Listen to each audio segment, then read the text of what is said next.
మాజీ ముఖ్యమంత్రి వర్యులు గౌరవ జగన్మోహన్ రెడ్డి గారు గురువింద ఎలా ఉంటుందో తెలుసా? గురువింద గింజ, దాని కింద ఉన్న నలుపు దానికి తెలియదు. ఒక్కసారి ఆయన మాటనండి. రాధాకృష్ణ తప్పుడు మాట్లాడితే ఆ తప్పుడు మాటలకు సమర్థిస్తారు. కనీసం అలాంటి మాటలు మాట్లాడినప్పుడు తప్పు అని చెప్పి కనీసం ఈ నాయకులన్నా చెప్పాలి కదా. ఈ చంద్రబాబు నాయుడు చెప్పడు, ఈ లోకేష్ చెప్పడు, ఇలా దత్తపుత్రుడు చెప్పడు.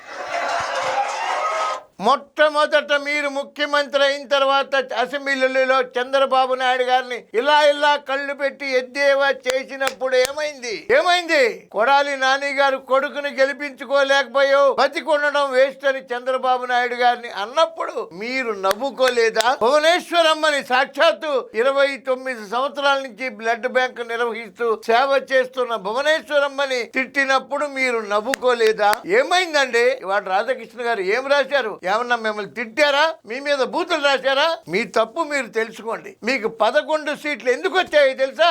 మన సాంప్రదాయం, మన గౌరవం, స్త్రీ మనకి సాంప్రదాయం. ప్రతి తల్లి, ప్రతి చెల్లి, ప్రతి అక్క దేవతలా పూజించే స్త్రీని గౌరవించే సాంప్రదాయం అంది. ఆ స్త్రీలన్నీ రోడ్డు మీదకి తీసుకొచ్చారు కాబట్టి స్త్రీ శాపం తగిలితే ఎవడు మిగలడం. రావణాసురుడు, దుర్యోధనులే మట్టి కొట్టుకుపోయారు. మీ పార్టీ ఎంత? మీ వైఎస్ఆర్సీపీ పార్టీ ఎంత సార్? అందులో మీరు మళ్ళా నీతులు చెప్పటం, మేము వినటం.